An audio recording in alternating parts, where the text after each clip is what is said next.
Hoje estamos no quinto sermão. Primeiro foi um sermão geral, uma visão geral do livro. Hoje nós estamos na quarta exposição do texto. A parte que nós vamos expor nessa noite, o texto que nós vamos pregar, Colossenses capítulo 1, versos de 21 a 23. Se você fez conta, são 3 versículos. Se a gente pregando 10 leva 1 hora, 3 versículos nós vamos levar 1 hora.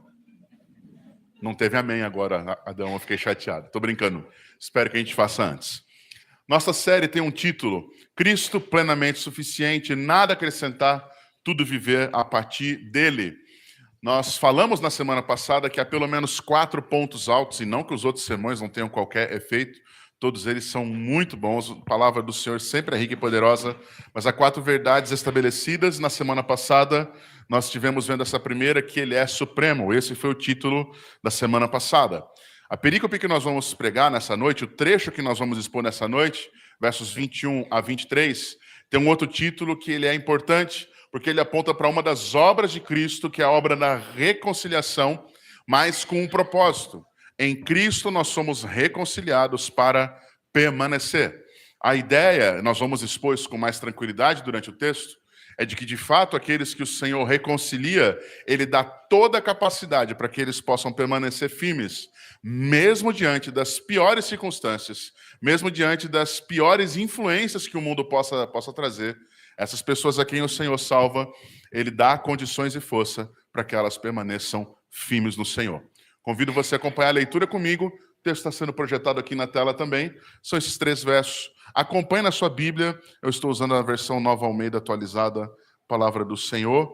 Ela diz assim: E vocês, que no passado eram estranhos e inimigos no entendimento pelas obras más que praticavam, agora, porém, ele os reconciliou no corpo da sua carne, mediante a sua morte, para apresentá-los diante dele santos, inculpáveis e irrepreensíveis.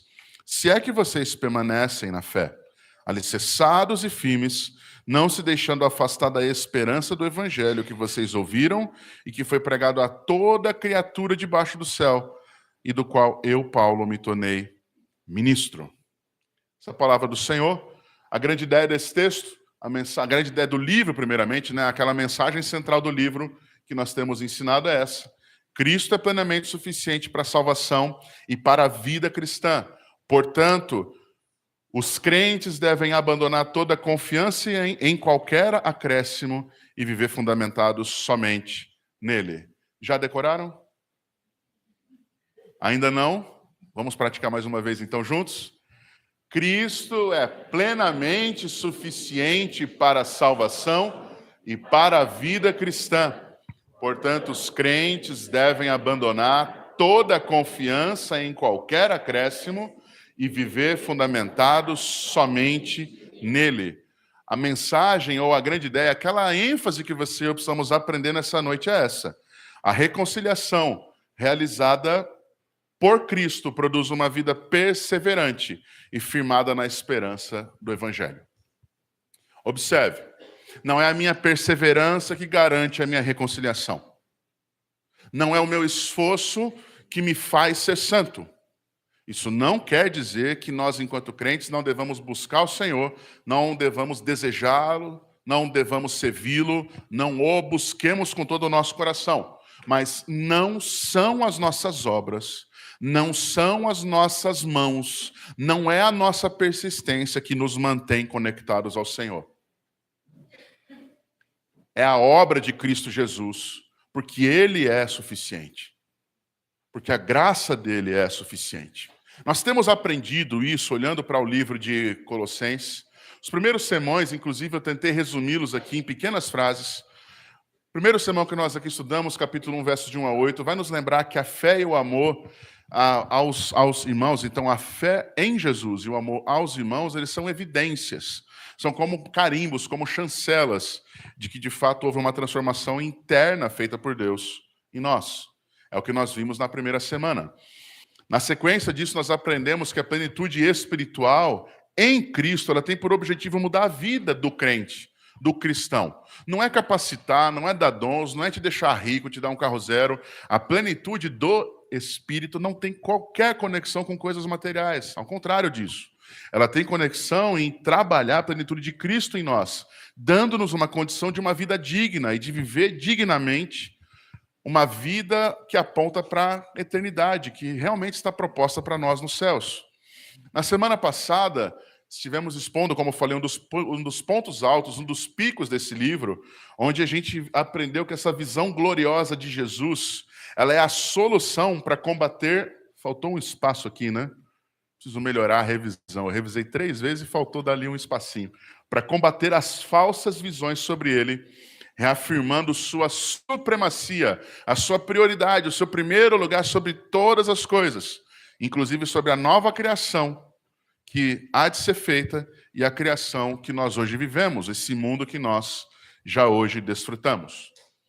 Eu não sei se você se lembra, mas quando nós começamos as pregações, uma das primeiras coisas que eu falei é que em Colossos, aquela cidade ali, onde havia um grupo de crentes, onde havia uma igreja cristã, e que Paulo está mandando uma carta para eles, aquela igreja ela está sofrendo com uma heresia.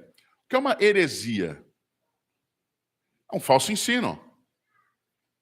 É uma verdade torcida ou uma torção daquilo que as Escrituras ensinam como sendo verdade, ou daquilo que Deus propõe como sendo verdade. E eu também estive falando naquele primeiro sermão, aquela visão geral, que há um movimento talvez filosófico, pensativo, há influências de outras religiões, de outras culturas, de outras visões sobre divindade ou espiritualidade. E uma delas é o tal do gnosticismo, aquela visão de que nós devemos conhecer além do que já foi proposto, de que há algum ensinamento mais elevado, de que há meios de busca melhores. Antes de nós começarmos a pregação específica do texto, eu quero falar um pouco sobre essas heresias, porque elas vão nos ajudar hoje a compreender um pouco mais. Ela não era um movimento gnóstico, ou simplesmente pensando nessas coisas. Olha, existem pensamentos melhores, existem visões melhores, mais elevadas. Não, havia influências ainda pesadas que eram caracterizadas pelo judaísmo. Ainda havia cristãos ali que estavam trazendo práticas judaicas para o meio da igreja. Alguns desejando voltar aos sacrifícios, alguns crendo que Cristo de fato era Deus, mas que era necessário guardar o sábado, que era necessário seguir a lei, não se devia comer determinadas coisas. Há uma outra circunstância muito interessante, que também era a influência, é a questão do misticismo, coisas ocultas, até superstições, visões mais sensitivas, por assim dizer. Coisas que nós devemos tomar cuidado, porque talvez isso atraia energias negativas sobre nós. Já ouviu falar disso? Olha, não faz determinada coisa que você atrai. Lei da atração é misticismo, não tem qualquer conexão com o Evangelho e com Cristo Jesus. E há muitos cristãos hoje que ainda proclamam a lei da atração como algo necessário e bom. Não, eu quero pensar em coisas boas. Eu vou sempre deixar R$50 guardados na carteira, porque R$50 atrai mais R$50. Amém, amém? Amém nada, heresia. Para com esse negócio. Economiza que é mais fácil. Misticismo. Nossa, passou um gato preto, o que eu faço com o gato? Deixa o gato passar. Não passo debaixo aí de escada. Como faz? Superstições? Não. Outra coisa, filosofias helenistas. O que é isso? A ideia de você começar a juntar culturas ou religiões ou costumes de outros povos e trazer para si pensamentos, na ideia de filosofia. Uma outra palavra interessante, ascetismo. O que é isso? É um costume ou uma prática que é muito comum nos nossos dias hoje, em alguns povos mais da Ásia ou da África. O que é? É tratamento austero ao corpo. O que significa austero? Severo, doloroso, imposição de martírios pessoais, de flagelos pessoais. Você se lembra de alguns anos atrás, a gente viu algumas coisas passando em TV, em jornais, do pessoal na Indonésia ou alguns outros países, andando com chibatas, literalmente, chicotes. Homens com camisa, sem blusa, sem qualquer camisa, chicoteando as suas próprias costas, andando e gritando por Jesus. Isso é o ascetismo. Não, olha, eu não posso comer durante uma semana, porque senão eu não vou me elevar espiritualmente. Não, eu tenho que abrir mão da minha sexualidade no casamento, porque eu preciso me aproximar de Deus. A Bíblia ensina jejuns, isso é correto. Tanto de comida, abstenção sexual, como algo bom. Mas isso é para te aproximar de Deus. Agora, essas pessoas fazem isso para se elevar ou para serem mais espirituais que os outros. A Bíblia não ensina esse tipo de coisa. Você não tem como trazer Jesus mais para perto de você do que ele já está se você é habitado pelo Espírito Santo. A diferença que há é que você precisa entender isso e viver uma vida em Cristo, porque o Espírito já habita na vida do crente. Outra coisa interessante, a tal da especulação espiritual. Pessoas muitas vezes vivendo um sentimento de que as coisas estão acontecendo à sua volta, lutas espirituais terríveis, e tudo gira em torno de você. Se eu fizer determinada coisa, portas espirituais, janelas do céu serão derramadas sobre minha vida, abertas e cairão bênçãos sobre mim. Mera especulação. Inventando coisas que as Escrituras jamais ensinaram. Eu fiz diversos slides explicando isso, mas eu vou tentar resumir em 2 aqui, pular alguns. Como eu sempre tenho dito, se você quiser esses slides, eu posso passar, tá, para você, para que você tenha. Mas o grande problema dessas heresias é que ela ensinava que Cristo sozinho não bastava. Então, o que precisava? Precisávamos de mediadores, homens melhores que eu, mais próximos de Deus que eu, mais sensíveis, mais espirituais. Precisamos das práticas ascéticas. Olha, vamos sofrer, vamos labutar. De vez em quando, se você quiser realmente mortificar a carne, bata no seu corpo. Há pessoas que ensinam isso. Parece estranho, mas em 2026 ainda existem doutrinas que ensinam esse tipo de coisa. Nós precisamos de experiências místicas. Olha, orar é bom, mas se você for em determinado lugar, você vai orar. Oh, ali, meu irmão, ali o negócio é bom. Ali, quando você ora, dá um vento do lado de lá, faz, você não sabe se é Espírito do Senhor, se é demônio ou se foi vento. Você não sabe, mas é bom, hein? As pessoas provocando coisas, querendo inventar situações e meios para que o misticismo entre no nosso meio. Uma vez eu conversei com uma senhora e ela falou assim, nossa, pastor, tem sido uma luta. Meu marido pediu para a gente mudar o lado da cama, eu estou agora dormindo do outro lado. Falei, mas qual é o grande problema? É que agora, toda vez que eu viro para descer da cama, eu ponho o pé esquerdo primeiro. Há pessoas que creem em Cristo Jesus que ainda estão presas a superstições. Será que Cristo é de fato suficiente? Será que é só conhecimento que falta ou fé de que Jesus de fato é Deus falta? Entende? Às vezes, irmãos, nós vemos situações como essas e ficamos assustados. Regras religiosas. Você não pode ir ao culto sem determinada roupa. Crente não usa isso.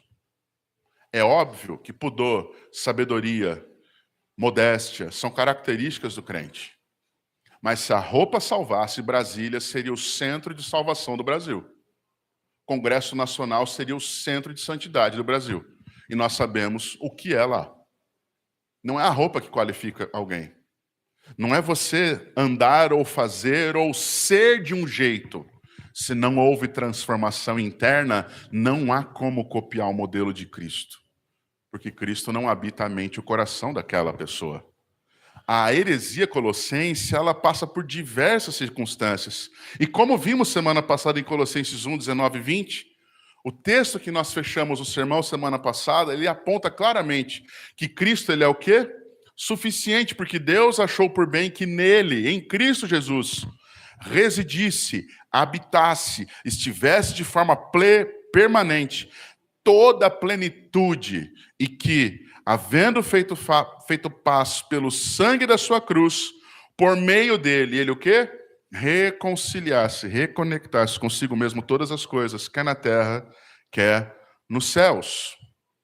Como eu falei, eu já ocupando um pouco mais, para não ocupar um pouco de tempo, Eu trouxe cada uma dessas coisas aqui que eu falei de forma resumida aqui.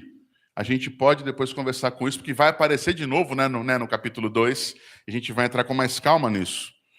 O problema dessa heresia era que quando pregava-se Cristo na igreja, com essas influências à sua volta, o pensamento era esse: Cristo é bom, mas vocês ainda precisam atingir um nível espiritual maior. Nossas práticas farão isso. Olha, judie de si mesmo, autoflagele-se. Isso vai deixar você mais perto de Deus. Não, olha, você quer saber o que é bom? Jesus, ele realmente salva, mas se você deixar um trevo de 4 folhas na sua carteira, você vai atrair sorte. E ontem a gente brincou bastante com sorte aqui no final. Só brincou, porque no crente não tem sorte ou tem azar, ele tem a soberania de Deus sobre a sua vida. Sorte de quem crê, azar de quem não. Não é isso, é brincadeira. Nós não cremos em sorte, cremos num Deus que conduz. Cremos num Deus que é Senhor da história.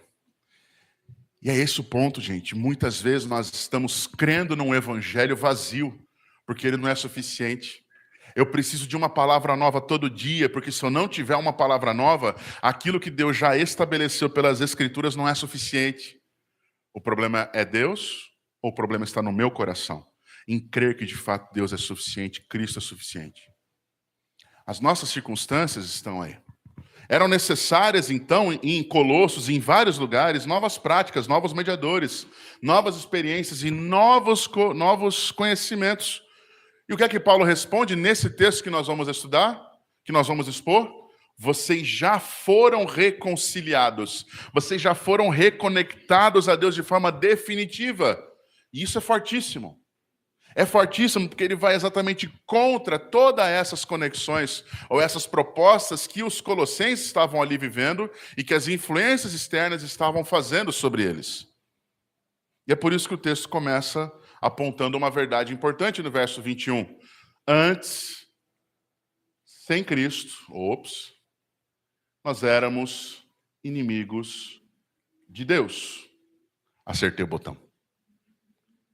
O texto bíblico começa o verso 21 dizendo: e vocês que no passado eram estranhos, inimigos no entendimento pelas obras más que praticavam. A palavra que Paulo usa aqui para estranhos, essa palavra que tem um significado de alienados, é como se fosse literalmente desconectados, alguém que não faz parte.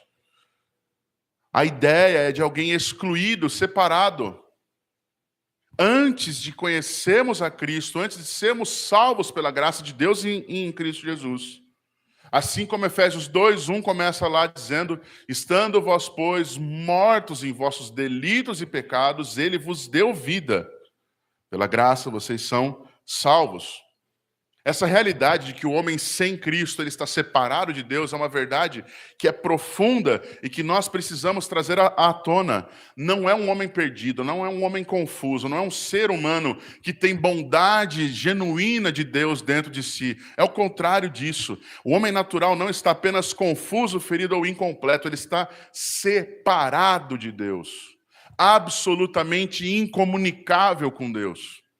Se não houver a redenção por meio de Cristo Jesus, não há meio dessa pessoa se conectar a Deus de forma definitiva. Muitas pessoas olham para uma cruz como essa e se lembram daquele símbolo onde há uma montanha escrito homem de um lado, um monte de um lado aqui, escrito homem, há um vale e do outro lado escrito Deus. A única forma de você conectar o homem a Deus é por meio da cruz. E essa imagem tem uma cruz apoiada dos dois lados, sendo o caminho pelo qual Deus reconecta o ser humano a Ele.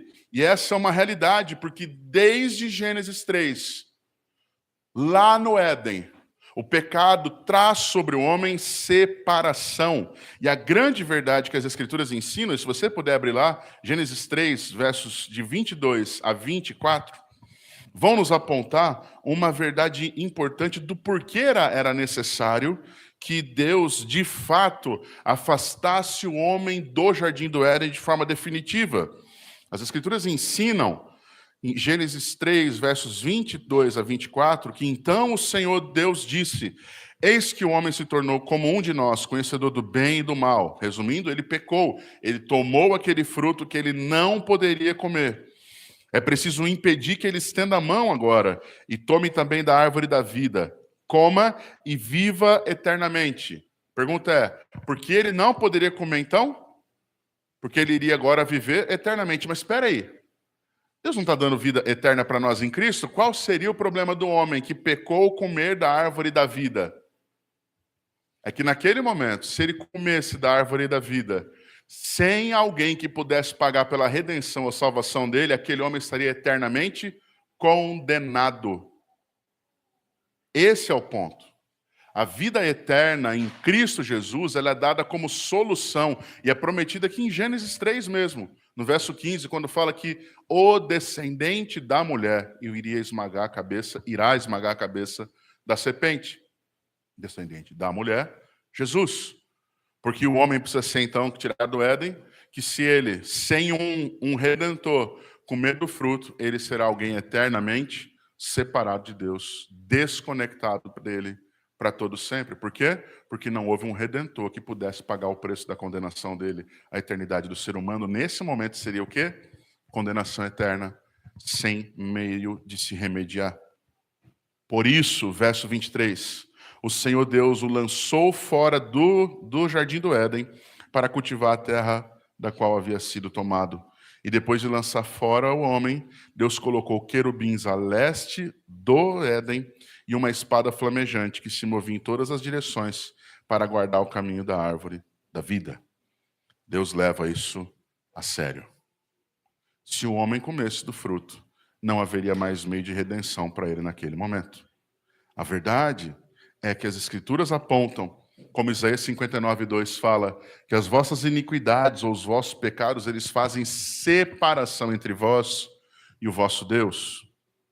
O maior problema do ser humano, meus queridos, mesmo você que está visitando a gente e que não tem conhecimento de Deus, não é a sua condição financeira. O maior problema que o ser humano tem não é a situação de guerras que há no mundo, não são as doenças que há no mundo. Não é o problema de desigualdade social. O maior problema que o ser humano enfrenta, ele é espiritual. Por quê? Porque sem Cristo, todas as pessoas que não têm conhecimento de Deus, elas estão separadas dele. E se porventura elas morrerem antes de conhecerem a Cristo, o caminho de eternidade completamente separado e distante de Deus está definido. É por isso que Deus ama o mundo de uma forma incomparável e envia o seu Filho para que todo aquele que nele crê não pereça, mas tenha vida eterna, possa desfrutar da vida de Cristo. O pecado, no fim das contas, ele nos torna inimigos de Deus, como o próprio texto fala, distantes, inimigos. O homem natural vive em eterna rebelião contra Deus. Romanos 8:7 afirma isso. Porque a inclinação da carne é inimizade contra Deus, pois não está sujeita à lei de Deus e nem mesmo pode estar. O nosso corpo, a nossa vida, nós como seres humanos, sem Cristo, nós de fato somos inimigos de Deus. Conversa com alguém, qualquer pessoa que você conhece que não tem a Cristo como Senhor e Salvador da sua vida, e fale para ele, abra mão, deixe de praticar esse pecado ou essa conduta que você sabe diante de Deus, que é pecaminosa, mas que ele acha que não. Fale para ele abrir mão disso. Veja qual é a reação dele. Ele vai te ouvir, amar você, e falar assim, nossa, obrigado do conselho, viu? Gostei muito, vou fazer isso. Não. Se isso principalmente é o ponto pelo qual o coração dele tem a tendência daquela ou realmente deseja aquilo prioritariamente, vai haver rejeição com você. Vai haver uma mudança de comportamento profunda. Talvez você seja ofendido. Por quê? Porque essa pessoa é má. Sem Cristo você também é mau. Em Cristo você é uma nova criatura. Mas sem Cristo eu sou mau. Sem Cristo ninguém é bom. E eu não estou falando de bondade moral. Eu estou falando de bondade de Deus, santidade. Não são as nossas obras que produzem bondade, é a graça de Deus que derrama bondade e aperfeiçoamento. Seu coração trabalhado por Deus.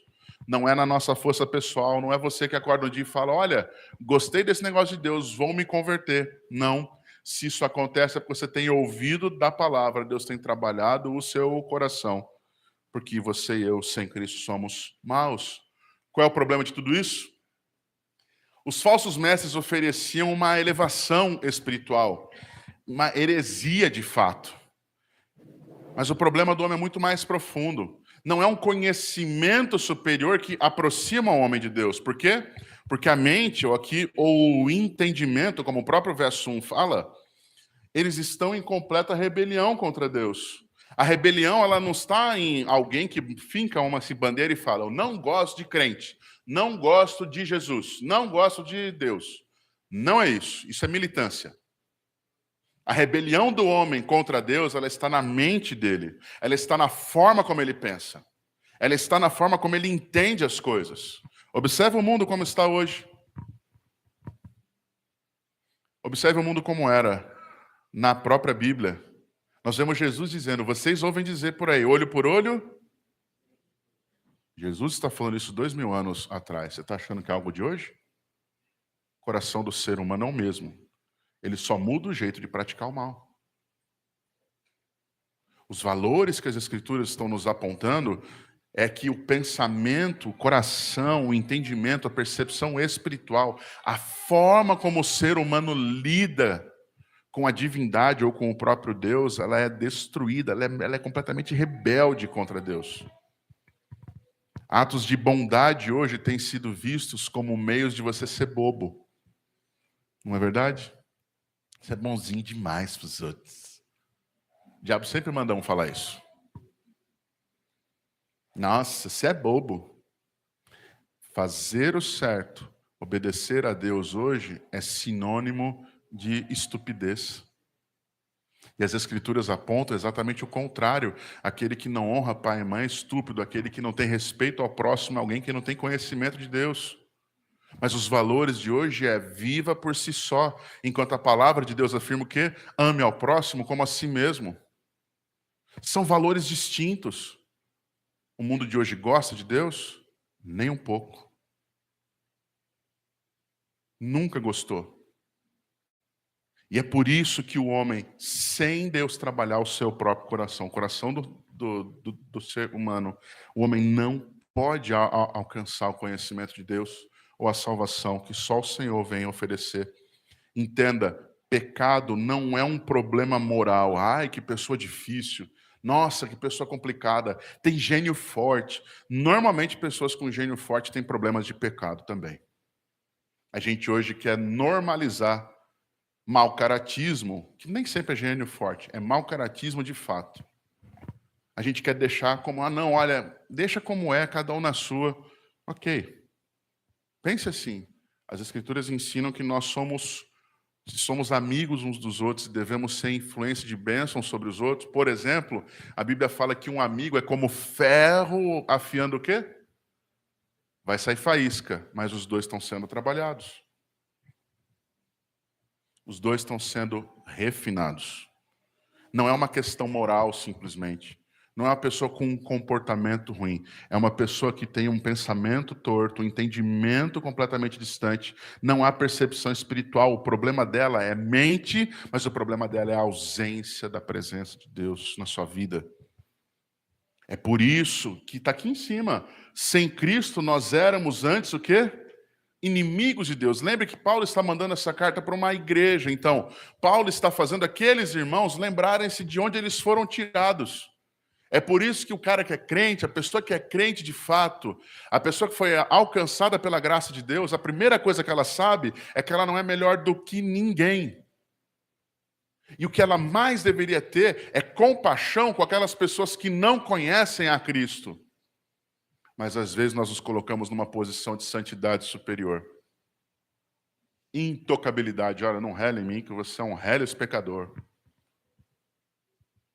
O evangelho pregado, o evangelho das Escrituras, é o evangelho onde o próprio Deus, o Senhor Jesus, desce ao mundo para tocar, para sentir, para experimentar, para abraçar pecadores que o rejeitam do mais profundo das suas almas. O exemplo de Cristo para nós não é de passividade. É de atitude, de abrir mão de si mesmo e de avançar em direção daqueles que o Senhor tem chamado. Por quê? Porque a obra de Cristo Jesus não é uma obra intelectual. A obra de Cristo Jesus é reconciliadora. Verso 22 afirma, por favor, leia comigo. Agora, porém, ele os reconciliou no corpo da sua carne, mediante a sua morte, para apresentá-los diante dele santos, inculpáveis e irrepreensíveis. Observe. Santos, inculpáveis e irrepreensíveis, por quê? Como é que o verso 21 termina? Pelas obras más que vocês praticavam antes. Todos nós, sem Cristo, vivemos uma vida de distanciamento, de prática de obras más, prática do pecado constante.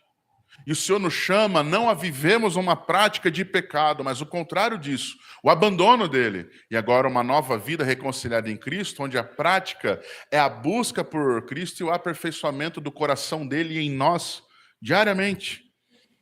Eu gosto dessa frase porque ela começa com agora, porém.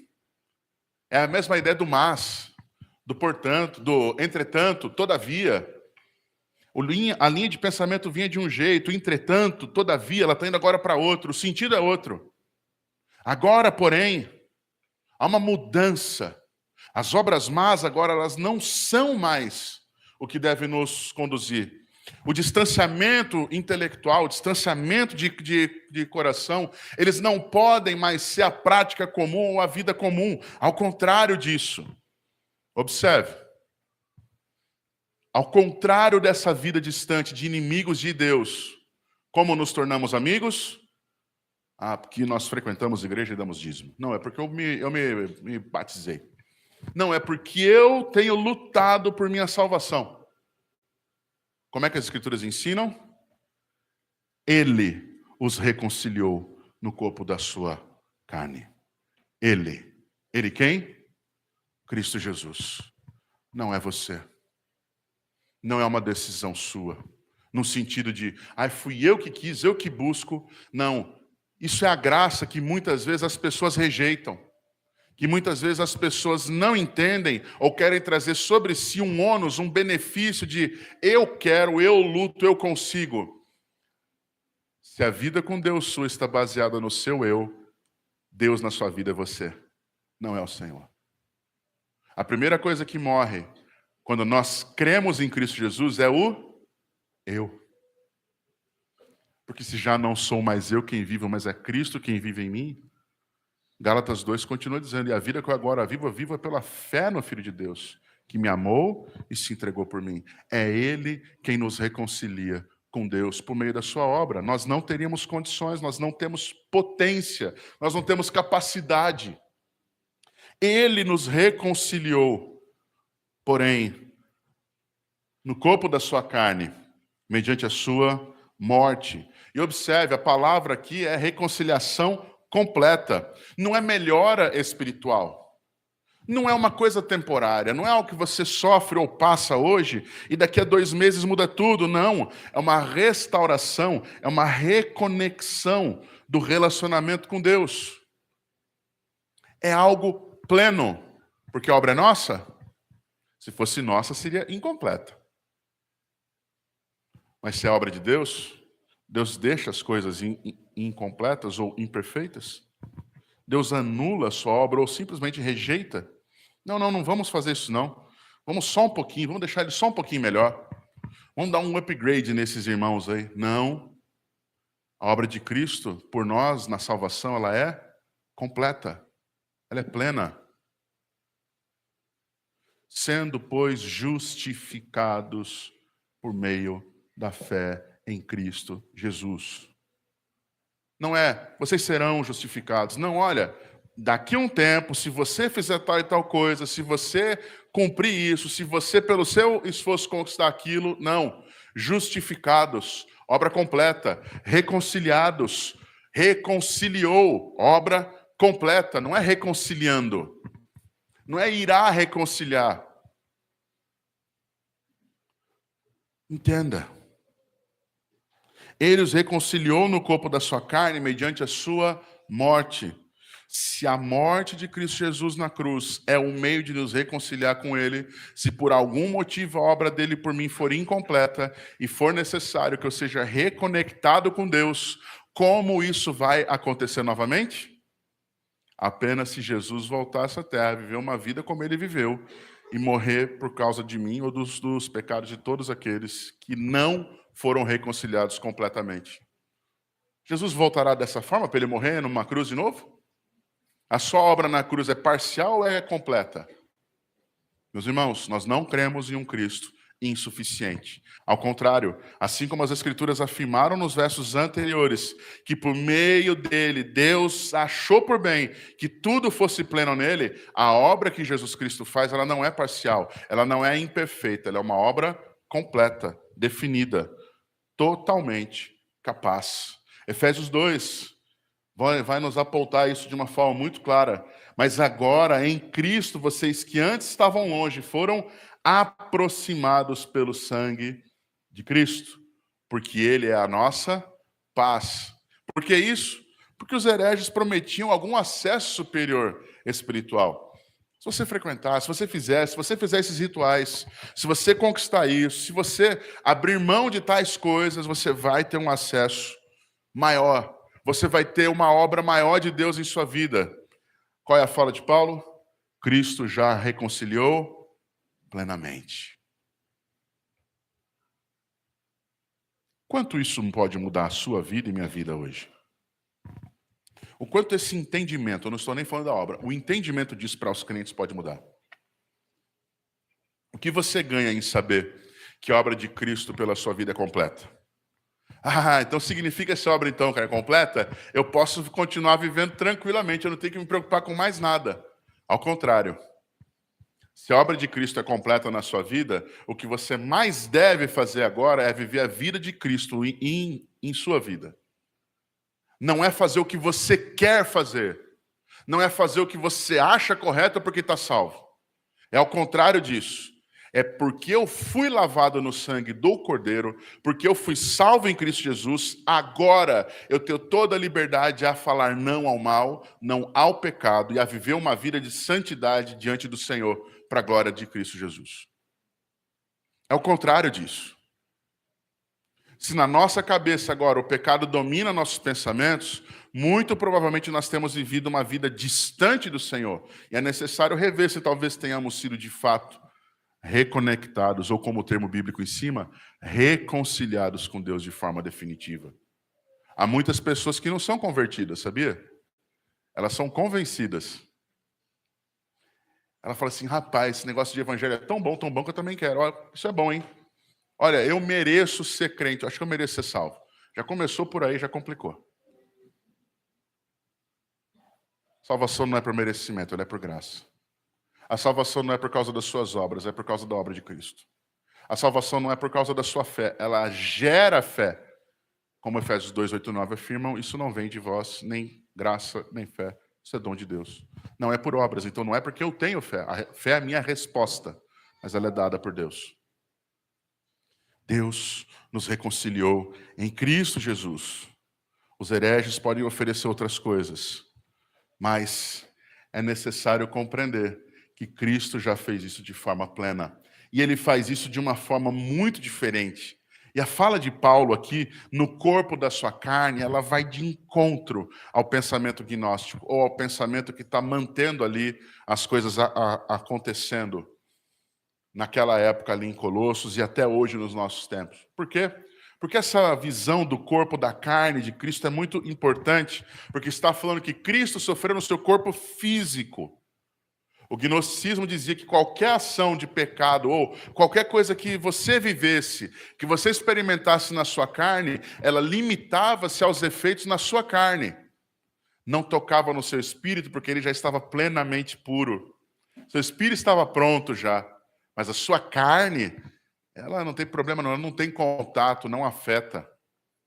As Escrituras estão mostrando que essa visão deles, que o detrimento, né, esse afastamento do corpo, que não há problema nenhum de viver o corpo como você vive, ou fazer com o corpo aquilo que você vive, porque eles realmente consideravam um desprezo às coisas materiais.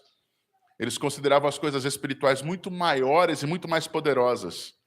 Quando Paulo afirma que no corpo da sua carne, Cristo no seu corpo físico real, ele sofre, mas ao mesmo tempo ele reconcilia, está dizendo ali que todo esse pensamento deles, que tem a ver com desprezar o corpo, sendo ele menor que o próprio Espírito, que negavam a importância da encarnação ou de Cristo, de fato, ter se tornado carne. Um Deus, eles perguntavam qual que é a necessidade de um Deus se tornar carne? É importante porque essa resposta que Colossenses tem nos trazido, ela está baseada em que a reconciliação com Deus vem por meio da encarnação real e da morte real de Jesus. Cristo Jesus morreu no seu corpo, o seu corpo de fato morreu. As Escrituras afirmam em João 1,14, e o verbo, quer dizer, a palavra, o próprio Cristo, se fez carne e habitou entre nós, cheio de graça e de verdade. Nós vimos a sua glória como a glória do unigênito do Pai. Hebreus 2,14, a parte A do texto afirma assim: visto, pois, que os filhos têm participação comum de carne e sangue, quer dizer, pais e filhos, pais geram filhos, eles têm participação comum, o sangue dos seus pais está nos seus filhos, também Cristo, também Jesus, igualmente participou dessas coisas, para que por sua morte, e o texto vai dizendo, nós pudéssemos ser também trabalhados e alcançados por Deus. Da mesma forma como pais participam da carne dos seus filhos, tem DNA, tem genética, tem sangue nos seus filhos, também Cristo, no seu corpo, no seu sangue, de forma igual, tá ali, ó, igualmente participou dessas coisas. E tudo isso aponta para a obra da reconciliação de Cristo. E por onde essa obra vem? Pela cruz. A paz com Deus, ela não vem por obras que nós possamos fazer. A paz com Deus, ela se dá por meio da cruz. Qual é o propósito disso? O próprio texto no verso 22 afirma: tudo isso vem acontecer no corpo da carne do Senhor Jesus, mediante a sua morte, para apresentá-los diante dele santos, inculpáveis e irrepreensíveis. Antes nós éramos estranhos, nós éramos inimigos, mas pela graça derramada em Cristo, pela salvação oferecida, pelo pagamento pleno de nossos pecados, nossas dívidas em Cristo, nós somos reconciliados com Ele. Apresentá-los diante dele santos, inculpáveis e irrepreensíveis, santos, mas agora não separados de Deus, mas separados agora para Ele. É completamente diferente. Não é uma conexão quebrada, mas agora é alguém que é reconectado e reposicionado. Alguém que pertence agora ao reino dos céus. Como é que nós estudamos semana retrasada? Verso 13, do capítulo 1 de Colossenses. Leia, por favor, comigo. Ele nos libertou do poder das trevas e nos transportou para o reino do seu Filho amado, em quem temos a redenção dos pecados. Quando Deus salva os seus, Ele os tira do reino das trevas e os leva para o reino de Cristo Jesus. Nós não somos apenas justificados, mas somos reposicionados. Agora nós somos separados para Deus. O outro termo importante, inculpáveis, sem culpa, sem defeito. E é um termo usado para os sacrifícios perfeitos. Se você lembrar lá de Levítico, aos que já conhecem bem a Bíblia, há um texto das Escrituras no Antigo Testamento que ele vai falar sobre os sacrifícios que eram feitos a Deus como meios de oferta, meios de mediação temporária pelos pecados cometidos. E o termo inculpável é aquela ideia de você olhar para um animal que vai ser sacrificado e não achar sobre ele defeito. Não achar sobre ele mancha. Não achar sobre ele alguma coisa que possa ser meio para que ele seja rejeitado. As Escrituras estão dizendo, então, que em Cristo agora nós somos santificados, separados para Ele, nós não vamos ter mais qualquer defeito, qualquer coisa que possa nos tornar indignos de sermos oferecidos ao Senhor, de sermos achados agora de forma plena, sem defeito. E ainda usam um outro termo, irrepreensíveis, sem nenhuma acusação, sem nenhuma ficha perdida, sem nenhum crime cometido que ficou lá para trás, esquecido e que pode ser trazido à tona. Irrepreensível é alguém que não pode ser repreendido, é alguém que não deve, que não tem o que ser acusado. Obra dos homens? Capacidade humana? Não. Olha lá, Levítico está nos apontando para um sacrifício sem defeito, que é a ideia que eu acabei de falar. Isaías aponta a purificação de um povo, que é essa ideia da santificação, de um processo de sermos trazidos a uma vida santa. Cristo, ele oferece o sacrifício perfeito. E a igreja agora, aqui em Colossenses, está sendo prometida a ser apresentada diante de Deus, de qual forma? Santa. Sem qualquer repreenda, sem qualquer meio dela ser rejeitada. Porque ela é boa? Porque nós somos bons? Pela graça, pela reconciliação, pela obra de Cristo Jesus. A terceira parte desse sermão, ou o terceiro ponto desse texto, que nos é importante trabalhar hoje, é a perseverança dos reconciliados.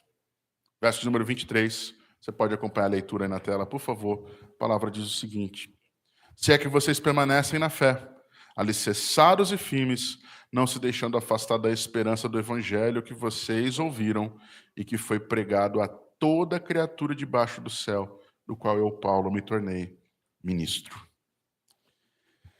É interessante porque, normalmente, quando a gente lê essa palavra e aparece um ser, a gente começa a criar insegurança. Não é? Então, quando você chega para o seu filho, no meio do ano, e as notas dele não estão muito boas, você fala assim: se as suas notas não melhorarem, e aí 3 pontinhos cada pai preenche com a ameaça que for necessária. Às vezes pode ser só você vai tomar um castigo, às vezes pode ser você vai sofrer as consequências, às vezes pode ser alguma coisa que você brinca ou fale com seu filho que possa gerar temor no coração dele. Quando as escrituras apontam essa ideia do ser aqui, nós estamos precisando compreender que a ideia está vinculada muito mais a qual é a característica, qual é a marca dos verdadeiros crentes em Cristo Jesus. Não é apenas uma questão de se vocês são isso ou aquilo, mas se vocês, de fato, permanecerem na fé. Se é que vocês permanecem na fé.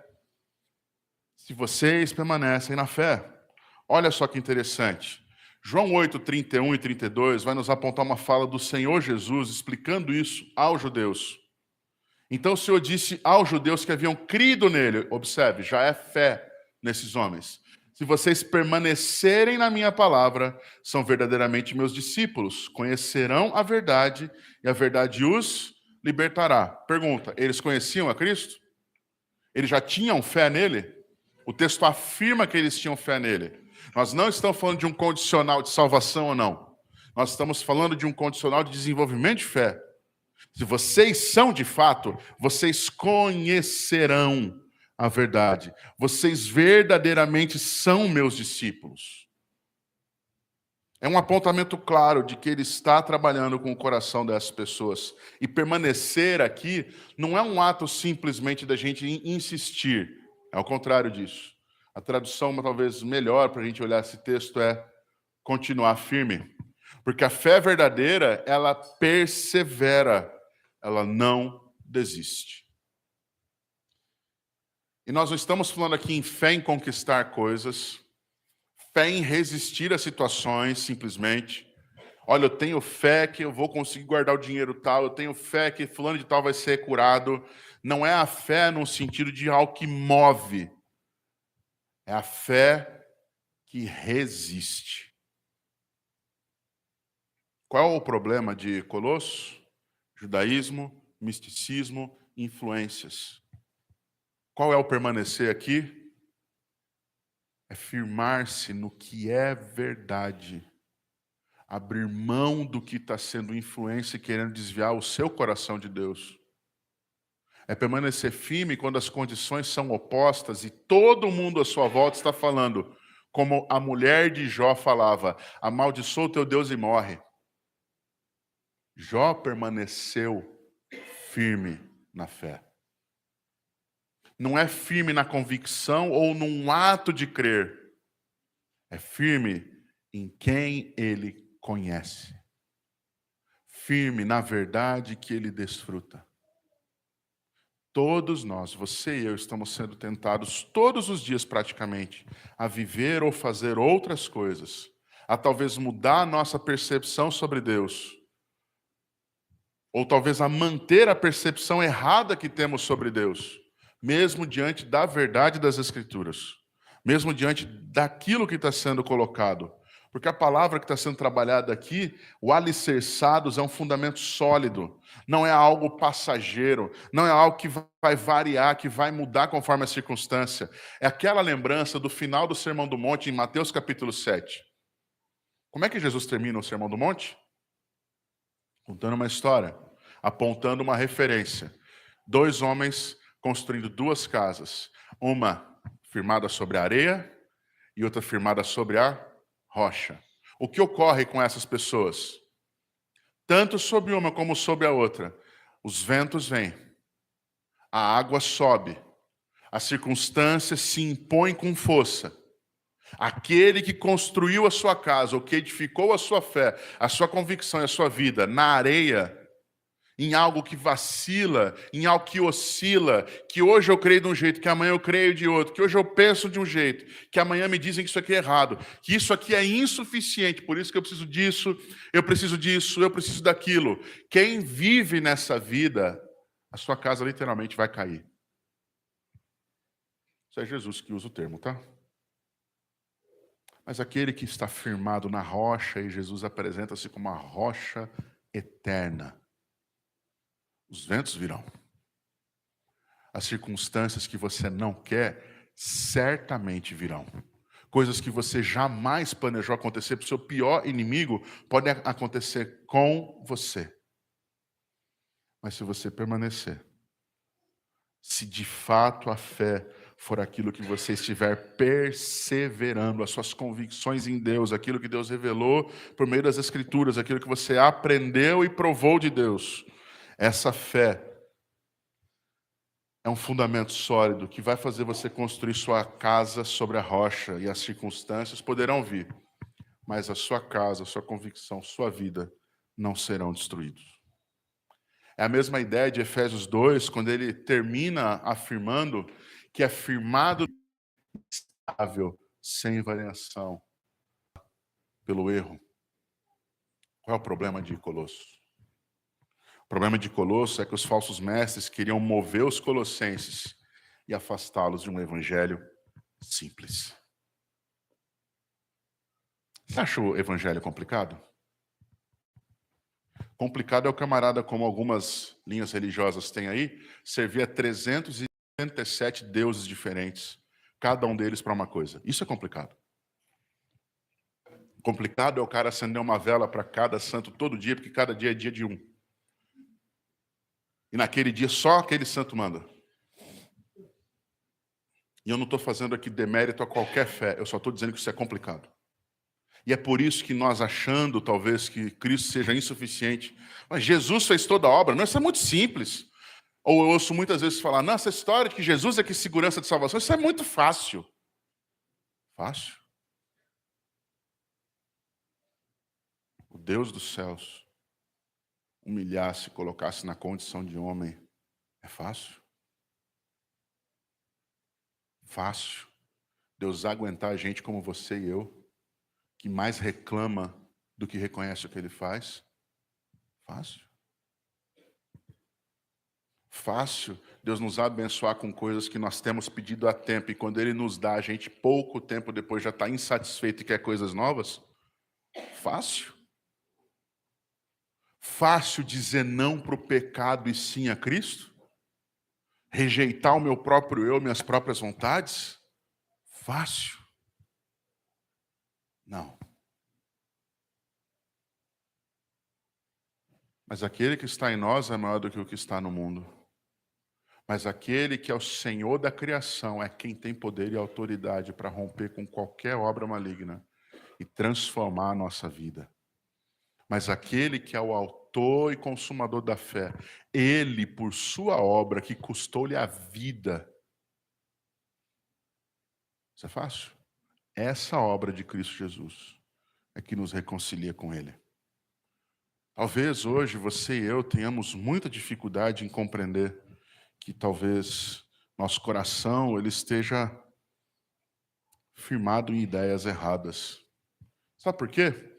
Porque o final de tudo, e as Escrituras ensinam para nós, o apontamento disso não é uma vida de transformação, bens conquistados. Ao contrário, a fala final de Paulo é, no verso 23 ainda, não se deixando afastar da esperança do evangelho que vocês ouviram e que foi pregada a toda criatura debaixo do céu, e da qual eu, Paulo, me tornei ministro.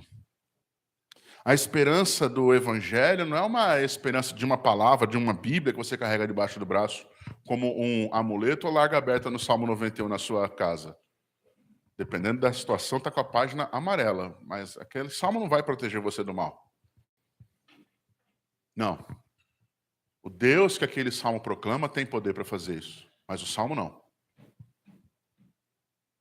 Não adianta você todos os dias fazer um post na sua rede social e pedir a Deus proteção se você age com irresponsabilidade e ausência de temor a Deus na sua vida. Deus não é um homem bobo que você possa tapear com abraços ou pequenas carícias para que ele faça o que você quer. Ele é o Senhor, Rei, autoridade suprema sobre céus e terra, conhecedor dos nossos corações de forma plena e completa. Nos enganamos se achamos que podemos ludibriar o Senhor. Diminuímos a nossa visão sobre Ele, se assim pensamos. O Evangelho, gente, ele não apenas salva, mas ele também sustenta a esperança futura. Por quê? Porque há diversos e diversos momentos onde as Escrituras apontam que Deus prometeu e cumpriu. Que Deus proveu redenção e graça, abençoando e apontando para a redenção e graça no fim de todos os tempos. Para Abraão, no começo das Escrituras, em Gênesis 12, ele promete esperança de redenção. A redenção se cumpre plenamente em Cristo, praticamente 3.000 anos depois. Aos profetas, há uma promessa de que seria enviado um Messias. Do primeiro ao último profeta, basicamente 1.000 anos depois, o Messias vem, exerce o seu ministério, morre na cruz, ressuscita e sobe aos céus. Promessa cumprida, o Redentor vive. Os evangelhos apontam que a esperança toda está cumprida em Cristo. Toda a história que nós sabemos da redenção, toda a verdade que é basilar no evangelho, ela é cumprida basilar na Bíblia, ela é cumprida nos evangelhos, porque o Deus que promete cumpre, ele não pode negar a si mesmo, meus irmãos. E é por isso que essa palavra que vocês ouviram e que foi pregada a toda criatura debaixo do céu, e da qual Paulo me tornei ministro, é o Evangelho de Cristo Jesus.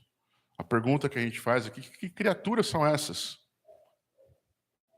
Quer dizer que nós estamos pregando o Evangelho para passarinho, para cachorro? É isso?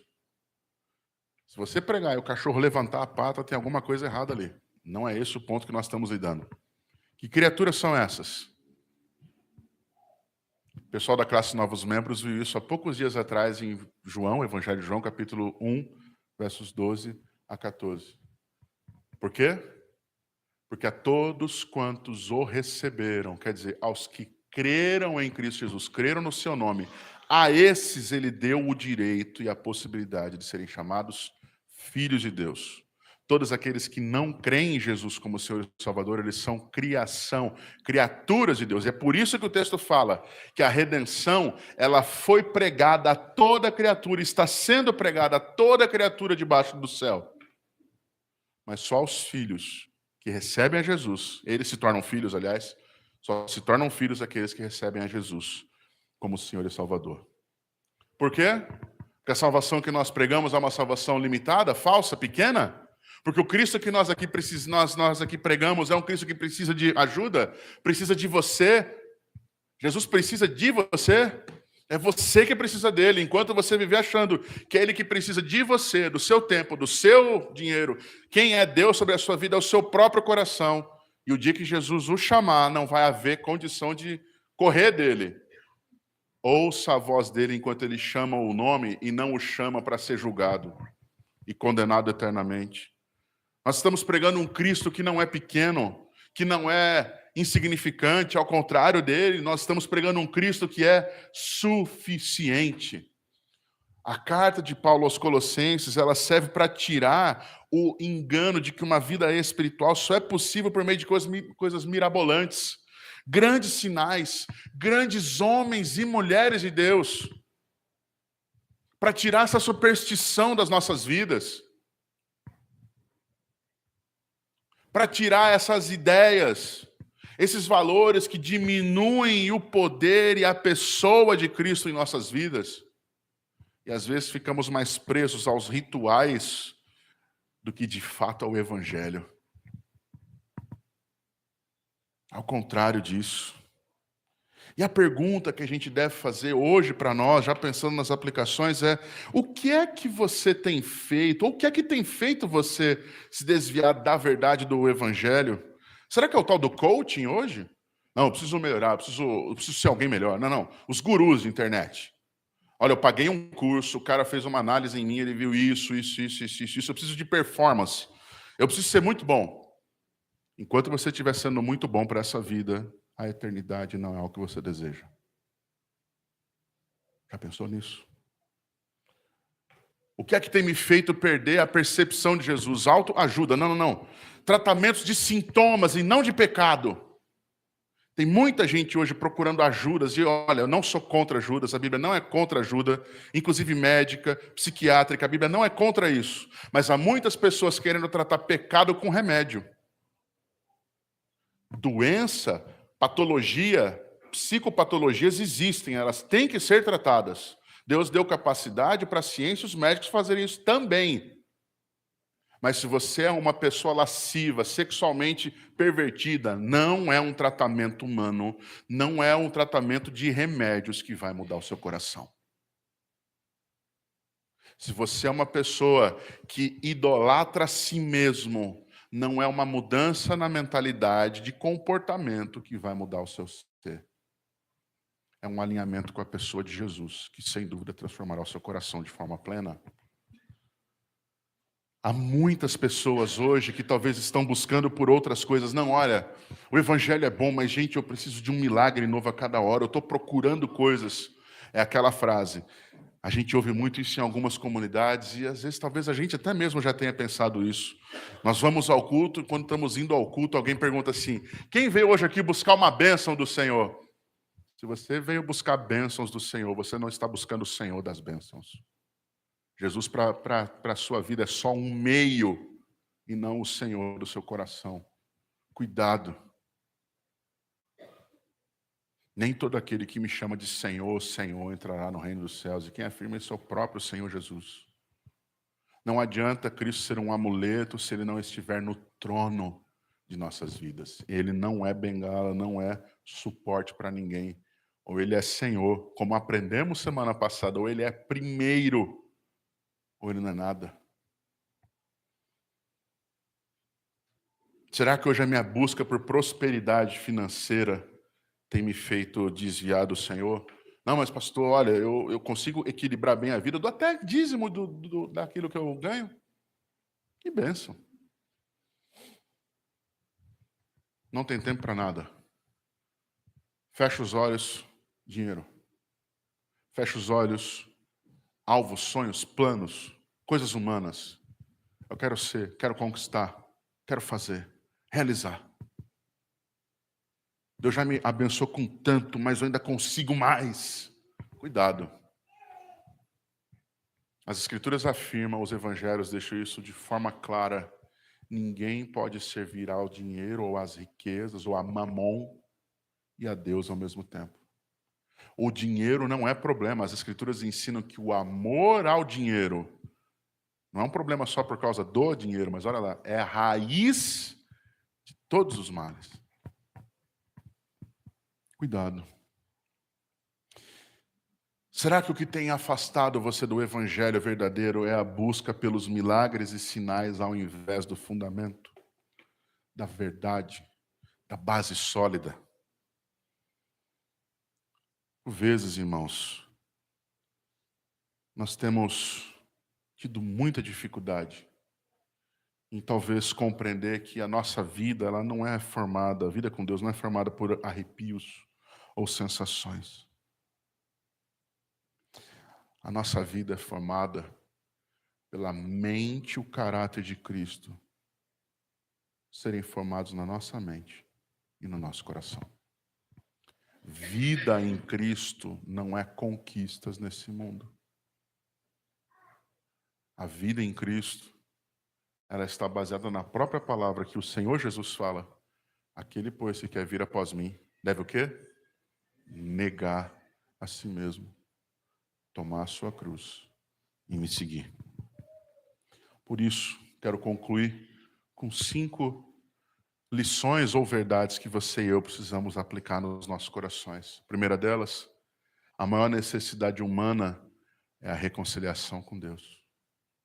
Salvação em Cristo Jesus. Você não precisa de dinheiro, você não precisa de status, você não precisa de bens. Não é a sua família o seu maior alvo. Não pode ser. Ou é Deus, ou você está correndo atrás de outras coisas que não vão resolver sua vida. Nenhuma espiritualidade, aqui faltou colocar as aspas, tá? São essas procuras por coisas místicas ou visões, ou voz de outros líderes. Nenhuma espiritualidade falsa substitui a suficiência de Cristo. Pensa comigo uma coisa rapidinha. Se Cristo é suficiente, o que um homem ou um líder espiritual possa acrescentar a ele? O que, gente? É uma questão de lógica. Mas nossos corações nos traem por vezes com isso. A cruz deve permanecer no centro da igreja. Eu não estou falando de pegar essa cruz e colocar ali no meio, mas ela tem que ser a verdade central pela qual você e eu andamos.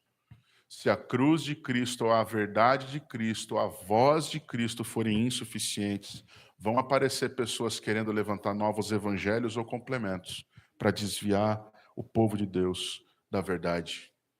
Outra conclusão importantíssima: cristãos maduros permanecem no evangelho, não se desviam. Não significa que não vão haver situações que vão colocar as nossas convicções e a nossa vida à prova. Não significa isso. Mas significa que aquele que de fato conhece a Cristo e conhece a verdade, ele permanece. E a última verdade, ou última conclusão dessa noite: a igreja precisa resistir a filosofias e espiritualidades que diminuem a Cristo. Meus irmãos, eu como pastor, eu sou passageiro aqui. Você como membro também. A oração que eu faço ao Senhor por todas as igrejas que o Senhor me deu o privilégio de um dia pastorear é que elas não se desviem do Evangelho. Que elas não acrescentem aonde Jesus é suficiente. E que elas não diminuam aonde o Senhor é suficiente. Que elas não diminuam a percepção sobre Deus, sobre Cristo. Quais acréscimos têm afastado você do Senhor?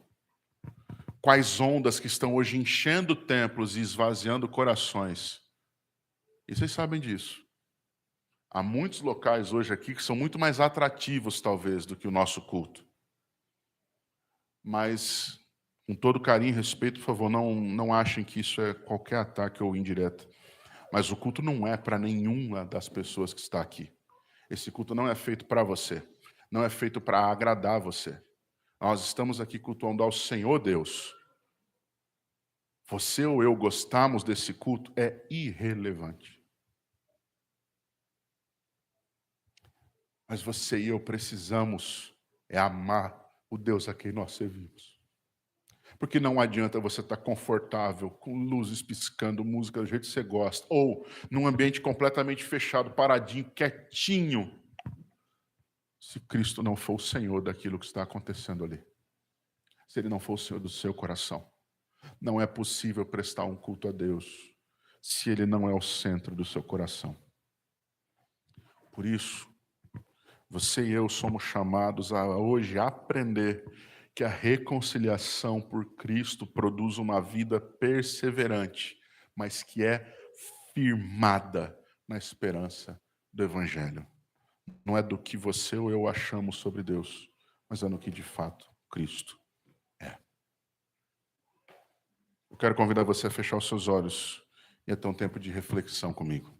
Enquanto o pessoal da música vem à frente para nós cantarmos uma música que é a resposta a esse sermão, nós vamos ter um tempo de oração silenciosa. Daqui a alguns instantes eu estarei orando e nós já vamos encerrar o culto dessa noite.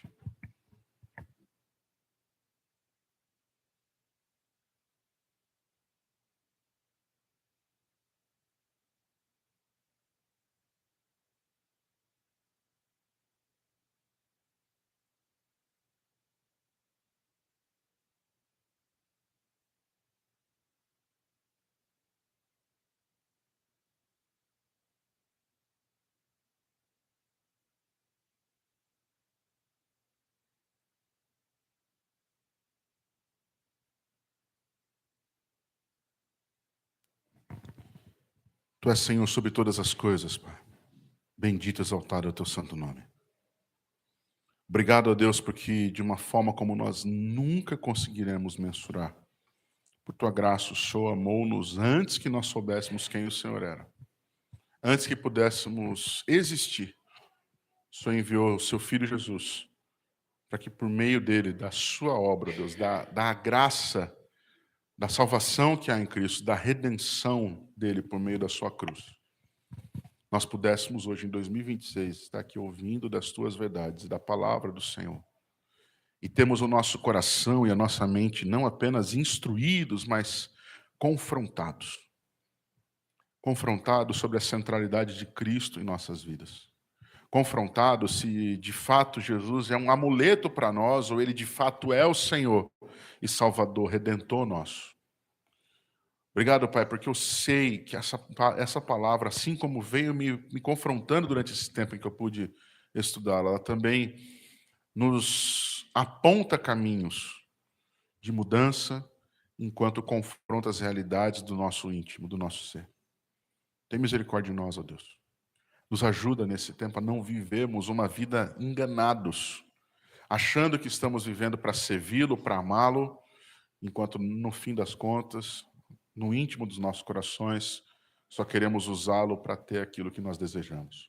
Tem misericórdia de nós, Senhor. Tem misericórdia de mim. Tem misericórdia daqueles que nesse momento estão sendo enganados, achando que estão procurando o Senhor, mas ouvindo mentiras em teu nome, como sendo um evangelho falso pregado em muitos lugares por aí. Tem misericórdia, Senhor, de nós, para que não nos achemos melhores do que ninguém, mas que, ao contrário disso, sejamos quebrantados e humilhados diante do Senhor, para que com corações realmente desejosos de te amar e de te ouvir, nos prostremos, adoremos e vivamos para a glória do teu nome. Abençoa, Deus, as nossas vidas, e que tudo aquilo que nós ouvimos aqui não apenas nos informe, mas nos transforme, em nome de Jesus. Amém.